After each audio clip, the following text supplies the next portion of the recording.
Charles Gering was the squire of Gedling, a village just outside Nottingham. A rich man, very, very rich friends, lived in a mansion until tragedy struck. Within 18 months, his wife died. His two daughters were killed in a motor accident. The American firm in which he got all his money went bankrupt, and the official receiver took his mansion away from him and all its contents. The day the official receiver walked in, Charles Gering put on his hat and coat, took his walking stick, walked out, and was not seen again for years. Until one day, W.G. Player of the Nottingham tobacco firm spotted him walking down the Grey Friar Gate. He said to his chauffeur, "Stop the car." He got out of the car, he said, "Follow me quietly." And he walked and followed this Charles Gering, who led him to a little Collins Arms house in Carrington Street, Nottingham. One room up, one room down. He let himself in, and then he waited a few seconds, and he knocked on the door. There was no response. He said, "I know you're in there, Charles Gering, and you know my voice. Open the door." Eventually the door was opened, and Charles Gering said, "Who disturbs me in my misery?" Player said to him, "After all these years, your misery is nothing more than self-pity. You want to get out and help other people." And he said, "That's why I've followed you." He said, the St. Peter's Church, they're wanting a director, a producer for their new amateur dramatic society. And I'm going to recommend you to take the job. Now that's how I met Charles Gering. Because Harold Little, at whose wedding I'd been the best man, said to me one night, "Would you come down to the church?" He said, "We're doing Charles Dickens' David Copperfield, and they're short of a character to play Daniel."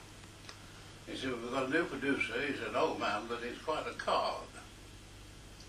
So I went down and I met Charles Gering. We did 2 or 3 rehearsals a week, and I took to taking him home to his little one up and one down, and eventually invited me in for a glass of burgundy and a smoke. And then we became friends. He was 60 years older than me, well over 80 he was. I was just in my 20s, early 20s. Anyway, he said, "You know, W.G. Player sends me this burgundy. He sends me 2 bottles a week and 4 ounces of his no-name tobacco." He said he saved me from the doldrums, you know. He said I would speak to nobody. He said when the cleaning lady came upstairs, I went downstairs, and when she came downstairs, I went up. He said I hid myself. And we became quite friends, and I went most nights all for 2 years. And then one night I went down, he was not sitting in his usual place by the fire. And so I went upstairs, and he was there in bed, propped up with the pillows, and at the bottom of the bed was a mirror. He was looking at himself. I said, "Are you all right, Charles?" He said, "I've had the call." He said, "I'm going to watch myself die." I said, "You mean that?" He said, "Yes." He said, "It'll happen tonight." He said, "Now look, go and get 2 glasses and a burgundy. We'll have a last drink together." And he called after me, "Oh, bring my pipe as well." So we had a drink together, and I said, "Would you like me to stay with you?" No, I said, "I'll meet the Reaper when he comes. I'd rather meet him alone." I said, "Are you afraid?" No, I'm not afraid.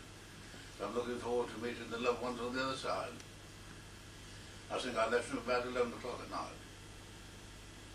The following morning, the cleaning lady found him in bed, still propped up, still looking at himself in the mirror, but the lustre had gone out of his eyes.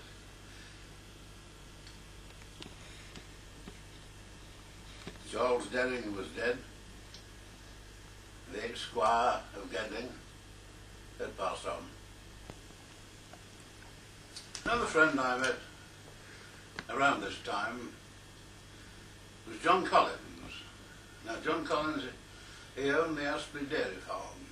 He had a herd of cows, and the milk from the cows he sold round about Nottingham. He had draymen, milk roundsmen, about 12 I think, 12 carts.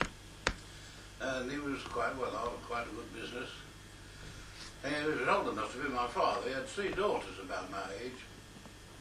And I used to have supper there most Sunday nights. But he belonged to a sect called the British Israelites, who in 1934 proved without a shadow of doubt that the hieroglyphics in the pyramids denoted that the end of the world was going to end in 1934. And John believed this. He started giving his money away.